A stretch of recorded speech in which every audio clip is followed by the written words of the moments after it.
어려움이 있을 때 도와주신 대한민국 음성군 가족센터 분들께 고맙고 감사를 드립니다.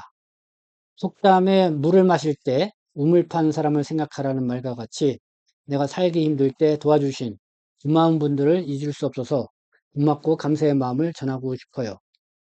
2023년 6월 11일부터 제가 오토바이 사고로 몇 달간 일을 못하고 참 살아가기가 힘들었기에 저희 아들 다니는 음성군 한일중학교 교장 선생님께서 우리의 가정의 어려움을 도우려고 음성군 가족센터에 도움을 청하게 된 덕분에 많은 분들의 도움을 받았고 지금도 자주 관심을 해주고 있어서 고맙습니다. 네, 안녕하세요. 동포세계 김용필입니다. 제가 앞서 읽어드린 거는요, 중국 동포 이 강종술 씨가 저희 신문사에 보내주신 짤막한 이 감사의 편지입니다. 지금 충청북도 음성군에 거주를 하고 있는데요. 강종술 씨는 제가 그전에도 몇 차례 만난 적이 있었습니다. 그리고 또 2018년도에도 저희 신문사에 이 대한민국 참 고맙습니다 하고 하면서 이 감사의 글을 보냈었는데요. 6년이 지난 지금 또다시 이렇게 대한민국 감사하다고 하면서 저한테 이렇게 사연을 보내주셨습니다. 역시 그때도 이제 음성군에 거주하고 있으면서 한국 사회에서 여러 이런 음성군 쪽에 이 도움을 받았던 것 같습니다. 그러면서 그 중국 동포로서 정말 어려움에 있다는 걸 알고 이렇게 도움의 손길을 주신 분들을 잊을 수가 없다. 이렇게 하면서 이제 감사의 편지를 준 겁니다. 근데 이번에 이 강종술 씨의 이 편지를 보면서 이런 문구가 있죠. 물을 마실 때에 우물 판 사람을 생각하라. 이 중국 동포분들이 잘 인용하는 이 중국에서 중국 사람들이 많이 회자되는 그게 음수사원이라고 해서요. 음수 물을 마실 때 사원 그 근원을 생각하라라고 하는 그런 말이 있죠. 그래서 이 중국 사회에서는 참 이 말이 자주 널리 이용이 되는구나.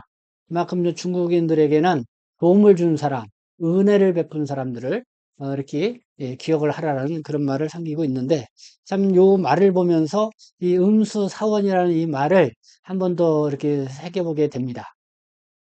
특히 한국에서 생활하시는 이 중국 동포 여러분들께서는 정말 한국 사회에 대해서 어떻게 생각을 할까요? 그리고 대한민국에 대해서 어떻게 생각할까? 뭐 이것도 또 다시 한번 생각을 해보게 됩니다.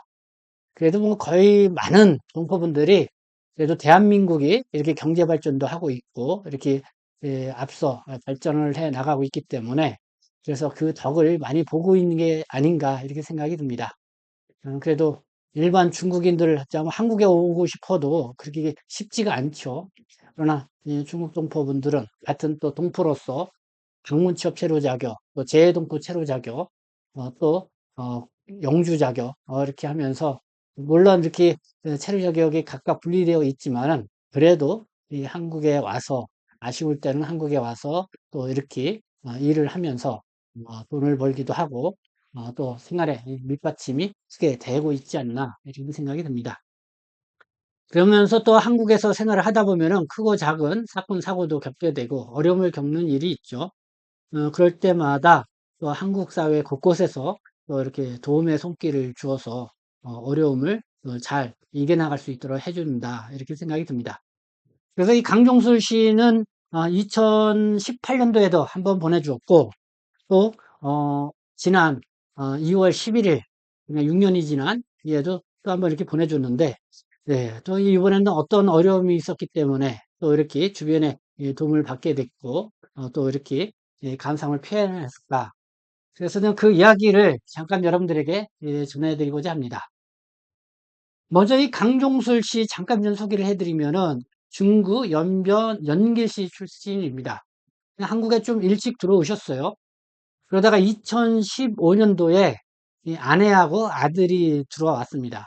2015년도 아시죠? 이 방문 취업 체류 자격으로 있는 동포분들도 배우자하고 이 미성년자를 이렇게 한국에 데리고 와서 함께 생활을 할 수가 있었습니다. 그래서 그때 아내하고 이 아들이 함께 들어왔죠. 아들이 그때 들어올 때는 나이가 12살이었습니다. 근데 2018년도 이 아내가 이 병환으로 먼저 세상을 떠나고 말았습니다.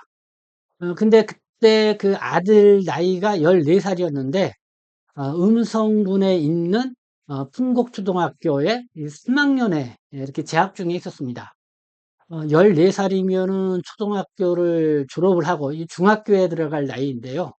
어쨌든 뭐 여러 가지 언어적인 문제 뭐 이런 게 있어서 좀 초등학교를 그냥 늦게 이렇게 맞춰서 들어가게 된 거죠.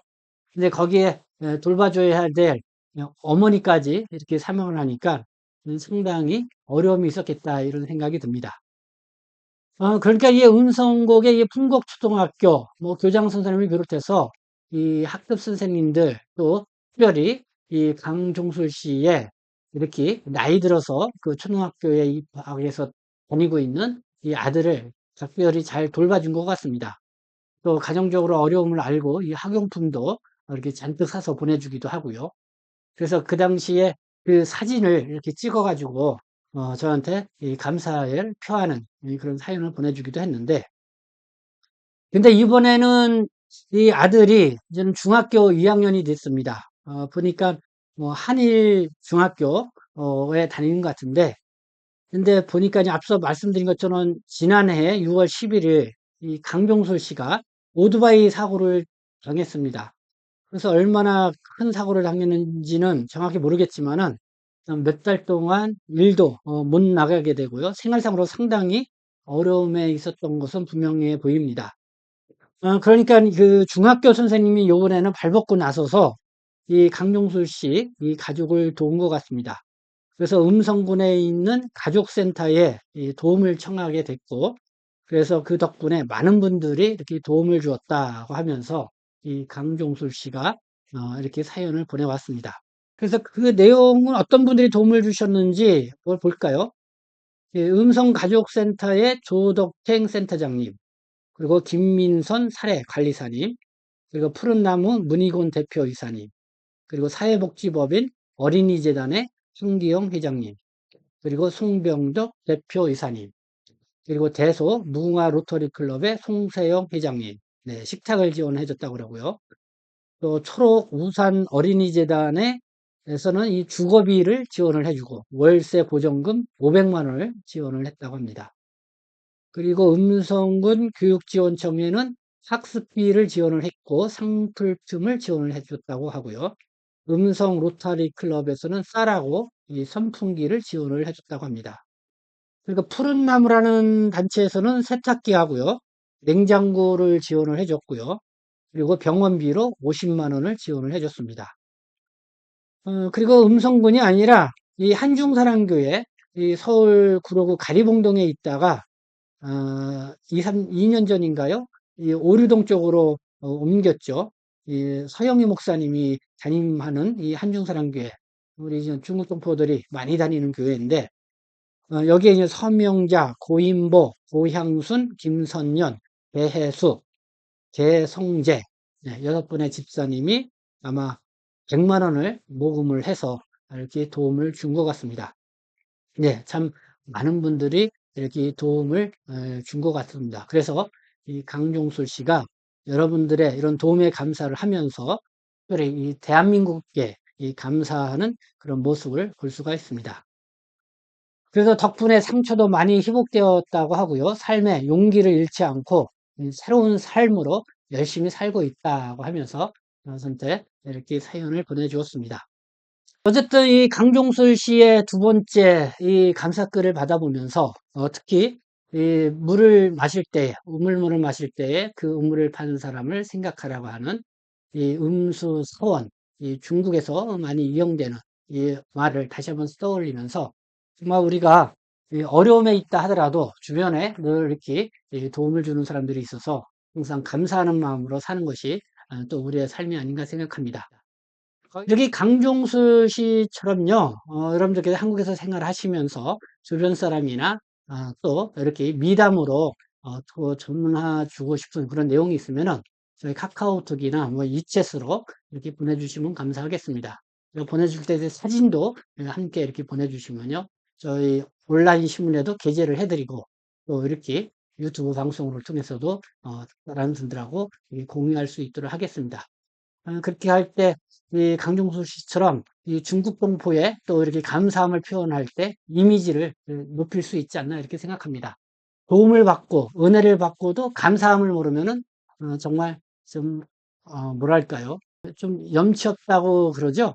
네, 우리는 그렇지 말아야 될 것 같습니다.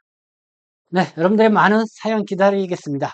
네, 지금까지 시청해 주셔서 감사합니다. 저는 동포세계주민 대표 편집장 김용필이었습니다.